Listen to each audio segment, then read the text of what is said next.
we had the students do a walking tour and make note of, what would they do if they were in charge of the city and could, actually make some of these changes. And then they came back to a room and we gave them a big map of the area, and they spent about an hour with, marking pens and pencils and if they were king for a day, what would they do? And then presented back their designs. And it was really fun because then we also had the mayor of Santa Rosa come in and listen to what the students had to say, and she gave her... This is Peak Moment. We are living at a peak of human innovation, information, wealth, and health. But we're also at a peak of population and consumption, with rising temperatures and declining resources fueled by cheap oil and gas.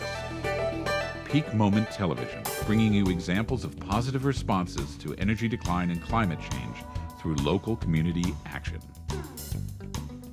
Hi, welcome to Peak Moment. I'm Janaea Donaldson, and my guest today in Santa Rosa is Tanya Nereth, who's the Executive Director of Leadership Institute for Ecology and the Economy. Thank you for having us. Thank you. It's nice be fun to find out what you're doing. Yes. Tell us about the Institute and what you're doing for the community. Certainly. So the Institute was founded in the year 2000, and our primary mission in life is to educate leaders to create more sustainable public policy. And the founder of the Institute, Rick Tice, came up with the idea after attending a leadership training program that one of the local chambers of commerce puts on that trains leaders with more of a focus on business and the economy. And he started thinking, well, why don't we have a program like this for people with more of an environmental and social equity background and interest? And from that initial idea, and I think it was about maybe 10 years in the making. Oh my! Kind of germinated for a while, and then the Institute was launched. And we're in our 6th year of a leadership training program, and we've graduated. So hold on, let me back off here. You're training. Who gets trained, and what do they learn? Okay, so we train older students, so adults primarily. We've got students aged from 20 up till 60. I don't think we've had any 70-year-olds, but a wide range of ages. And we meet for 1 month, 1 day a month, from September through May, and focus on a different aspect of sustainability. So, for example, our first day we look at, we want to provide kind of an ecological context for the students, and we look at the watershed here in the Santa Rosa Basin and take students on a tour, go up to Anadel, which is a local state park, and then we go down to the Laguna, so they kind of see the whole watershed and get kind of a perspective. So you're working mountain, because I'm not from here, so yes. Mountain and your ocean connection? The Laguna. So we don't go all the way out to the ocean, but the Laguna de Santa Rosa, which is a beautiful natural feature and very important for our ecology here in Sonoma County. And then from there, we take students through different aspects of sustainability. So we have a day on sustainable agriculture and bring in experts who are working in the field. So for example, we visit an organic farm, and the students get to learn about what makes this farm organic, what are some of the practices, etc., and also try and bring in experts who can talk about the economics. And so we have, for example, wine industry leaders who come in and talk about the wine industry and how it's striving to become more sustainable, organic farming, biodynamic techniques in the wine industry. So that's kind of our sustainable agricultural day. And then our third day, we call it social equity. And so we try and cover a wide range of equity-related topics. And it's, I would say, one of our more challenging days, both for myself as kind of the leader of the program as well as the students. And why? How so? Because it's very, to me, it's a very intense topic, and it really hits close to home because we talk about issues like homelessness and poverty in the community. And they're topics that, when I first took the class, because I'm a graduate of the 2005 class, I really didn't have a good understanding of that because I came from more of an environmental and a business background, and I knew that these issues existed in the community, but not to the extent that the class really helped students see. It's like, and I can't quote statistics off the top of my head, but that we have a large percentage of people who are living below the poverty line, that we have racial issues and injustices in our own community, and it's really eye-opening for students. We also look at healthcare issues, and that's a whole, each of these topics you could spend probably days on by themselves, and our intention is really just to give students enough of a picture on what's happening, so that if they see an issue that really speaks to them, then they know, okay, here's some folks that I can talk to follow up with. Here's some resources. We have a reading packet that we provide for each class. So that's wonderful. A lot of good so information. They know where to for go students. from there. Yes. And then in December, we talk about principles of sustainability in economics, and we look at some of the core sustainability models. So the natural step is one, for example, that we look at, the concept of natural capitalism. And so to give students kind of an overall framework within which they can look at the topic of sustainability. Tied with the economy. I mean, both of those Yes, had to do yes. with human activities. I mean, if you think of ecology, well, economy meaning home, the measure of home, with eco, to tie those two together is what the human activities. And do you look at how might we move towards sustainability in those business practices? I mean, to some extent, and that's an area that we'd like to expand more into in the future. So we haven't had as much of a business component in the program as we'd like, and that's really an area of opportunity for us. But the main message kind of woven throughout all of the classes in the year is the need to look at the three aspects of the economy, the ecology, and the social equity, and how we as leaders need to understand all of those components and try and balance, because you have to make trade-offs in many cases. And you look at, we have a raging debate, for example, about housing and growth in the community, and the perspective that, well, we just need to keep building more houses, because if we don't keep up with the demand, the prices will continue to skyrocket. And looking into that a bit more closely to see, well, it may not matter how many houses we build. This area is so popular, it's such a great place for people to live, that they're going to continue coming here regardless of how many houses there are. So we need to look at how do we change public policy so that we find ways to create more affordable housing, and the market is not going to do it on its own. Yeah, it isn't. So the demand is so high. So that's a case in point of the difficult dynamics, between the tensions. all of those, yes. Yeah. Because then, strictly from an environmental point of view, you might say, we don't want density or we don't want more housing, and yet that's what we need to meet the needs of folks who have lower incomes. And on the other hand, yes, to affordable housing, we're running the same challenge. We are everywhere, in Nevada County. Not enough affordable housing, but there's the tension between land for agriculture. Yes. And good clean water for watersheds and so on. Finish going through the year, okay. right? We jumped right into one topic. So let's see, in January then we have a day on water ecology and policy, and this last year in January was very topical because we just had the big New Year's flood, and we actually met out at the Laguna wastewater treatment plant, which almost went completely underwater. They emerged unscathed for the most part, but it was quite a good day for the students to really experience that. And if they had gone underwater, what would you have had a toxic? I assume so. Untreated Yes, sewage I think there out would into have your been. natural. Oh my goodness! Yes. That's so now right there. the agency is looking at what do we need to do to shore ourselves up so that if we have this type of flooding again, which we probably will at some point, they're better prepared. So it was a real good hands-on day for the students. And as in other classes, we brought in experts to talk about different issues about water policy related to agriculture and land use and various topics. And then in February is our day on government and the economy. And this year we chose to have some experts come in and talk about the whole CEQA process and the environmental impact report and how... What is CEQA? CEQA is the California Environmental Quality Act, and so it's an overarching set of requirements that need to be followed when you're looking at new projects. And from that... New civic projects or business development projects? projects, yes, development projects, anything that could have an impact on the environment. Okay. And so from that, there's a series of requirements in terms of developing this, for example, EIR, Environmental Impact Report, and based on the findings of that report, the project proponent has to come up with a set of mitigations, and there's costs involved. It's a very can be a very lengthy process, and so we felt it was important for the students to understand more about that and how it really is impacting public policy. And as an example of that, we have a project underway to implement a commuter rail line. It's called the SMART project, Sonoma Marin Area Rapid Transit, I think, or Rail Transit. I always forget the acronym, but we want to put a commuter rail line back between Larkspur in southern Marin County up to Cloverdale, and provide an alternative to Highway 101. So packed. And part of the we need to put a measure on the ballot next November to approve a 1/4-cent sales tax to fund the rail line. And the draft environmental impact report was just recently released and caused all sorts of concern amongst both the folks in favor of and against the rail, and a lot of it hinged around the ridership numbers and questions about, well, was the modeling right, and the numbers are too high or the numbers are too low, which of course then plays into whether or not you'll really get the benefits from the project. So it's an example of how that document is really a key piece of the whole decision-making process. So that was a great day.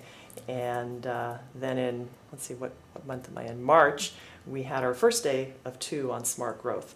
And the first day, we looked at transportation and land use planning and the connections between how we build and grow our cities and the transportation requirements that come from that, or vice versa, how we've relied exclusively on cars, and those allow us to sprawl out well beyond our city centers. And so giving the students a good understanding of those connections and the implications for our land use planning. And that was a, I think, very good day for students to get that. Do you factor picture. in? Are you starting to factor in the energy decline into this? I should probably wait till you give me the rest of the month. But transportation, it's got to be. It's got to be right. Yes. And your land use planning. I mean, we've got sprawl based on the automobile. Yep. And as gasoline prices double and triple and trouble. so on, we're going to be in major trouble here. Yeah, there's a lot of implications. So both environmental and social and economic. Yes. So then in April, actually the class we just finished yesterday is also on smart growth, but we kind of zoom into a more detailed view at what we call planning and design, which is really looking at how can we create cities that are more livable, and what are some of the urban design techniques. There's something called a smart code that's used to kind of help change how we plan cities. So we've got the traditional zoning codes that dictate where you can build certain types of buildings and what they need to look like and setbacks and all that sort of thing. And they often lead us to unintended consequences. They result in things like a big strip mall with a huge parking lot, and that's not really what we want to have. And so this smart code gives planners an alternative that's more, don't know quite how to describe it, but it gives them a better mechanism to actually build in elements that create a more walkable, livable community. So it's more like a mixed use kind of yes, zoning, encouraging for example. that type of. Okay. Yeah, so it was really good, and in each class we try to incorporate some hands-on or more experiential things. And so in yesterday's class we had one of our fellows, a graduate from our previous year's program, who took the students on a tour of one of the neighborhoods that's adjacent to downtown Santa Rosa, and had them look at, and it's an area that's been identified as one some people would call blighted. It's kind of a ugly strip of road and some gorgeous neighborhoods surrounding it, but a lot of potential for improvement. So we had the students do a walking tour and make note of what would they do if they were in charge of the city and could actually make some of these changes. And then they came back to a room and we gave them a big map of the area, and they spent about an hour with marking pens and pencils and kind of if they were king for a day, what would they do, and then presented back their designs. And it was really fun because then we also had the mayor of Santa Rosa come in and listen to what the students had to say, and she gave her inputs on, the city's already thinking about doing this, or hey, I really like that idea and I want to talk more about it. So it was really good. That's fun to have that experience kind of for the direct students. Feedback on that too. Yeah, and it really got them engaged and kind of thinking in a more big picture visionary way of what would they do if they were in some of these elected official roles. And then our last day in May is our graduation day, and we focus a bit more in that day on leadership. We actually have a couple of panels of elders and former students who have graduated from the program come in and talk about leadership and how the Institute and the training program has enabled them to be stronger leaders, what they've gone on to do since they were in the program. And it's really a wonderful kind of closure to the program. And we have the students at the very end do a closing circle, and we go around and each student talks about how I will make a difference now in the community. Oh, wow. Kind of making your commitment or your intention for what you want to carry away from the program. So sounds like a both inspiring and an important way to bring out newer ideas that move us away from business as usual, perhaps. Are you finding that many of your graduates are indeed going back into the community and making a difference in different ways? Yes, absolutely. So you're seeing results coming back. Yeah. As an example, the graduate who led the tour yesterday, he was so inspired by some of the planning and design activities or things that we learned about last year in the class. And he's got a connection up in Portland with the folks who have done the city repair, the placemaking, which you're probably familiar with. And so he, I'm not, but you can tell so us I can tell you about it. So he said, hey, I think this kind of a project would be ideal for Sonoma County. And we're actually partnering with him. It's a project of the Institute, and he's the project leader, to do a pilot placemaking project here. And essentially what it is, it's a community project or a neighborhood project where a neighborhood comes together and they decide on a particular spot in the neighborhood that they want to create as either a community gathering spot or a information kiosk, or a variety of different things groups have done. But they essentially come together over the course of usually a weekend, and they build. They may build a bench, or in one case in Portland, they built a memorial center to a young bicyclist who was killed in the neighborhood. And it was this beautiful memorial, and it was a place that the neighbors could come and gather and just create more of a community connection. And so we're trying in Santa Rosa and Sonoma County to really reinvigorate our neighborhoods and get citizens more involved. And this is a great way to engage people in something that's fun and meaningful. So that's a very exciting project that we have going on. And then also kind of a neighborhood leadership type role. We have another fellow who was so inspired by I think it was the Transportation and Land Use Planning Day, that she came back and she's become a very vocal leader of both her neighborhood and also working very closely with the city government to really try and get them to implement more pedestrian-friendly design. And so they've kind of adopted this whole stretch of Mendocino Avenue to say, hey, we have a new vision for what this, right now it's an auto-clogged roadway, and it runs right by a high school and the junior college, and believe it or not, there's no bike lanes on the road now. And so she's really gotten her neighbors kind of galvanized around this idea that we can make this better. And they brought in Dan Burden, who's an expert on creating walkable communities, and had him lead kind of a similar walking tour where they brought city leaders and community leaders together and walked up and down Mendocino Avenue, and he gave some recommendations on some very tangible things that could be done to make it a better street. So it's great to see her really getting engaged, and I think she may one of these days run for a city council spot, which is what a fabulous part of what we like to see that's happen. to have people move into decision-making places that have that kind of awareness. Right. So you're also involved with a project to help other civic areas in your region or in your county look at energy vulnerability. Tell us about that. Yes. What's this? So it's a very exciting event in my mind. We are inviting elected and appointed officials from the 5 North Bay counties, so not just our local area, but really reaching out beyond. And we're inviting them to a day in May 19th, where we are going to have some experts in the field of peak oil and energy decline. Richard Heinberg and Julian Darley will come and speak to provide the officials with some of the facts and kind of latest thinking about what's going on in the field of energy, not just oil but gas, natural gas. And then we've designed a couple of breakout groups where we're going to provide the information from the keynote speakers and then have the attendees get together and talk about, well, what does this mean to us? What are the implications? What worries about us about this, and what kinds of impacts could we envision for our communities? And then in the second part of the day, have them regroup again and talk about, well, what can we do about it? What are some solutions? And what we're asking Julian to talk about is the work that he started doing with various communities around just that, solutions. What kinds of things are communities doing to prepare for rising energy costs and to be ready when, if there's a supply disruption, for example, they won't be caught, unawares or unprepared. And so it's really exciting, and we're getting some very good response and interest. I would imagine so, because I don't know of anyone that's begun to do that, sort of in a regional way. Yes. To bring that awareness. Certainly, that's one of the questions we've raised in our area.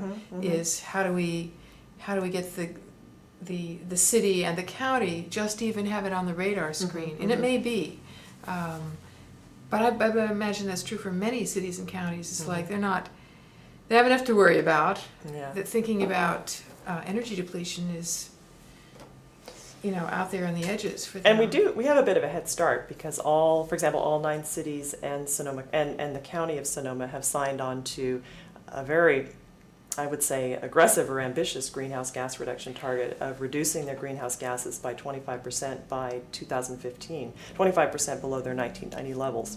That's it's very ambitious. Whoa. So they're already thinking about, how are we going to achieve this goal, and the actions that you would take to reduce your greenhouse gases are in many ways exactly the same that you would want to be taking to reduce your reliance on fossil fuels. So we see this as really reinforcing and hopefully providing them some additional information that would help with their efforts on the greenhouse gas. And that reduction of the greenhouse gases, is that commitment for those for the city as a whole?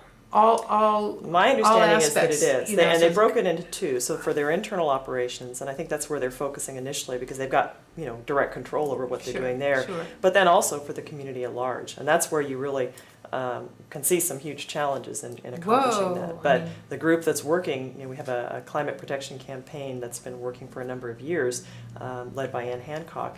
And what they're really trying to do is set a very big vision and a bold goal, and to be very powerful in the way that they approach the challenge of greenhouse gases. So I think it's really motivated. It sounds like you're doing a lot of really interwoven activities in there.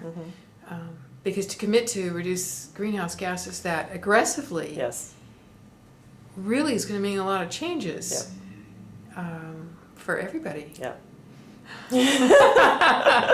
Sometimes it seems overwhelming, but I think there's a lot of positive energy behind it. Well, so. and there's other communities that have already done some of this work, so we can definitely so leverage. you got some models here. Portland, I think has already achieved some pretty significant reductions at least in their greenhouse gas reduction, and a lot of that I think is through their transportation investments that they've made, and that's really an area I think that we'll have to focus on here in Sonoma County because we are so car dependent.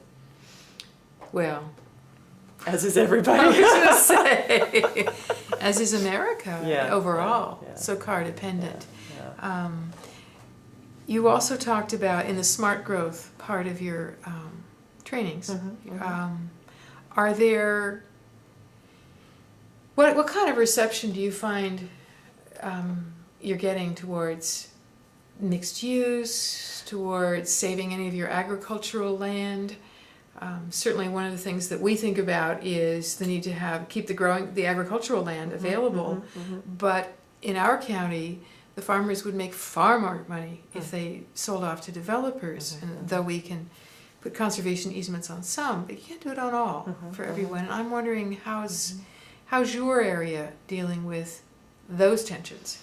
Yeah, there's a very strong desire, I would say, across the community to preserve the open space that we have. And so we have done things like implemented urban growth boundaries, and all cities except for Cloverdale in Sonoma County have an urban growth boundary defined. So they've set limits on how far out the city will expand. And now these boundaries expire, and I can't remember if it's 2015 or what the year is, but we'll be faced at some point with having to reauthorize those. But that's one step that has been taken by the community. And then we also have voted to tax ourselves to fund the purchase through various mechanisms of open space, whether it's in an easement or as public space that people can use. And we're actually faced with having to reauthorize that tax in a number of years. So we've done things from a policy standpoint that are really trying to protect that space, but it's so critical that we look at how we are growing in the future and do more mixed use, focus on our city centers. And there seems to be a lot more support for that. But I think we still see the challenges. In fact, I was in a neighborhood meeting recently where someone expressed concern about, we don't want a big, 4-story building going in our neighborhood. So, density is fine and height is fine until it's in your neighborhood, and then it's like, so. And we hear the same thing with renewables. It's like, well, that's a fine idea over there, but when the windmills might be, in your view, shed. Yes. We haven't adapted to that. And I'm not thinking the whole picture, the trade-off. Well, would you rather have the nuclear downwind or some turbines here? We've got some public opinion mindset to change. So in our last couple minutes, any last things we didn't get to cover about what inspires you with this work, or the good successes that you've I think what inspires me is just the amazing number of people that I've met through the program, in my role and going through the training program, and the sense that we really are building a network of leaders. Because not only do we want to have people go through the program and then go out and do good things, we want them to stay connected to each other and to the Institute so that they can continue to share knowledge, learn from each other, get involved in projects with each other. And so that's really an area of opportunity for us, I think, that we can do a lot more. But I already see it happening, where people who've met either a presenter or a fellow participant, they're starting to connect and, hey, why don't we go tackle this problem together? So it's really that idea you're really of connections. doing some networking here. Yeah. And it's sometimes hard to see, well, what's the direct result of that? But then you can look out and see, well, gee, I don't think we'd see this strong public support for smart growth or, renewable energy or whatever the topic might be if we didn't have folks who are out there now attending city council meetings and speaking up and running for office and, doing all of those civic responsibilities that are so important. You're doing an important thing by going to people who are leaders or potential leaders, because they're going to be influencing many others, and they're going to be taking action. Yes. I think that's really a brilliant part of what you're doing. Well, thank you. Very inspiring. Yes, we have much smaller cities than you do here, but all the same problems. I mean, they're common across our landscape here in California. Yeah. So we'll just sneak some of our folks over to some of your Absolutely, we'd love to have them. Come infiltrate and bring them back to our communities. That would be wonderful. Thank you for such good work. And what would I end with? If you could envision one thing that would make a difference in your community that you would love to see personally, what would that be? For me, it would be seeing the train become a reality, the commuter rail, because from that, we're then going to see people start to use buses more, people start to explore biking and walking, because we're going to put a bike lane along the whole rail line as well. Oh, excellent. So I see it as a catalyst for some really exciting transportation changes that will really make a difference. So that will change the whole reality. Yes, I can imagine that. Besides, riding the train is relaxing. It's wonderful. I mean, it beats sitting there in the car by yourself in rush hour traffic. It's actually a lot of fun. So, well, thank you. I've enjoyed our conversation, Tanya, and good luck with all the Institute is doing. And may it expand. May it go everywhere. Very good. Thank you. So, our guest on Peak Moment today is Tanya Nareth from the Leadership Institute for Ecology and the Economy in Santa Rosa. Thanks for being on Peak Moment. Thank you. And join us for the next episode of Peak Moment, Community Responses to a Changing Energy Future. Thanks for watching.